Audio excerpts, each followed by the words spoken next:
উচ্চতর আদালতে যাব, মহামান্য আপিল বিভাগে আমরা আপিল ফাইল করব এবং আপিল ফাইল করা অবস্থায় যেহেতু এই বিষয়টি সাবজুডিস ম্যাটার থাকবে, এখানে স্থানীয় সরকার মন্ত্রণালয়ের শপথ পড়ানোর আইনগত কোনো সুযোগ থাকলো না। যে গতকালকে এই মামলাটি রিট মামলাটি শুনানির জন্য দিন ধার্য ছিল এবং আদেশের জন্য ছিল, এবং গতকালকে যখন মহামান্য আদালত তাদের আসন গ্রহণ করেন এবং এই মামলাটি শুনানি আদেশের জন্য উত্তোলন করা হয়, তখন মহামান্য আদালত তাদের একটি অভিব্যক্তি ব্যক্ত করেছিলেন যে তারা সংক্ষিপ্ত সময়ের জন্য একটি রুল দিতে চান এবং সেই অন্তর্বর্তীকালীন সময়ের জন্য তারা একটি স্ট্যাটাসকো অর্থাৎ স্থিতাবস্থা আদেশ দিতে চান।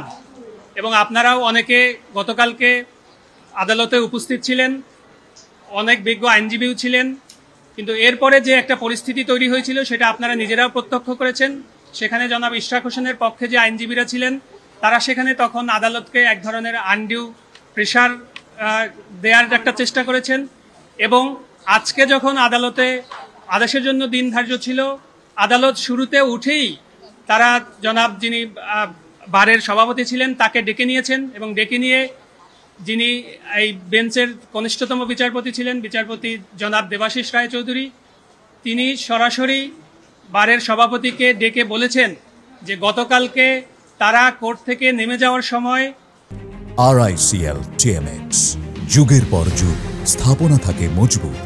বারের সভাপতি যাকে রিপ্রেজেন্ট করছিলেন তাদের সাইড থেকে এমন একটি বাজে আলাপ করা হয়েছে যেটা একটা ভীতি সঞ্চারের মতো অবস্থা তৈরি হয়।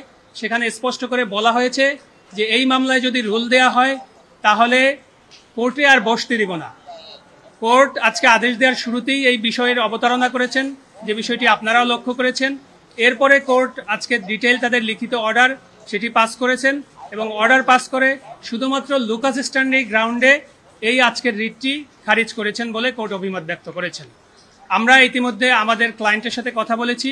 আমাদের ক্লায়েন্টের ইনস্ট্রাকশন হচ্ছে আমরা উচ্চতর আদালতে যাব, মহামান্য আপিল বিভাগে আমরা আপিল ফাইল করব এবং আপিল ফাইল করা অবস্থায় যেহেতু এই বিষয়টি সাবজুডিস ম্যাটার থাকবে, এখানে স্থানীয় সরকার মন্ত্রণালয়ের শপথ পড়ানোর আইনগত কোনো সুযোগ থাকলো না। জি, আপনারা জানেন যে কোর্ট বলেছেন যে আজকেই তারা চেষ্টা করবেন যে এই যে আদেশটি সেই আদেশটি তারা সাইন করে দিতে।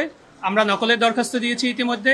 আমরা নকল প্রাপ্তি সাপেক্ষে আজকেই যদি আমাদের যাওয়া সম্ভব হয় আমরা যাব, না হলে পরবর্তী যেদিন ওয়ার্কিং ডে থাকবে সেদিনই আমরা দ্রুততম সময়ের মধ্যে আমরা আমরা আপিল ফাইল করার চেষ্টা করব এবং আমরা সংশ্লিষ্ট যে রেসপন্ডেন্ট ছিলেন তাদেরকে আমরা অ্যাডভোকেট অন রেকর্ডের লয়ার সার্টিফিকেট দিয়ে আমরা বিষয়টি জানিয়ে দেব যে আমাদের ক্লায়েন্টের থেকে ইনস্ট্রাকশন আছে, আমরা মহামান্য আপিল বিভাগে যাব। এটার ব্যাখ্যাটা হচ্ছে যে স্থানীয় সরকার মন্ত্রণালয় আসলে তার প্রতি ট্রাইব্যুনালের যে রায় সেই রায়ে কোনো ধরনের নির্দেশনা ছিল না, তারা এটার পার্টিও ছিল না। অতএব স্থানীয় সরকার মন্ত্রণালয়ের ইচ্ছা এবং অনিচ্ছার উপর নির্ভরশীল তারা এই সফরটির আয়োজন করবে কিনা, এটিতে আমাদের মক্কেলের কোনো বক্তব্য নেই। কিন্তু আমাদের ক্লায়েন্টের বক্তব্য হচ্ছে যেহেতু বিষয়টি সাবজুডিস, মহামান্য হাইকোর্ট বিভাগ শুধুমাত্র লুকাস স্ট্যান্ডি গ্রাউন্ডে এই রিটটি খারিজ করেছেন মোশন হিয়ারিংয়ে। এই পয়েন্টটি আমরা যদি মহামান্য আপিল বিভাগে স্যাটিসফাই করতে পারি ইনশাল্লাহ আমরা আদেশ পাবো বলে আমরা আশা রাখছি।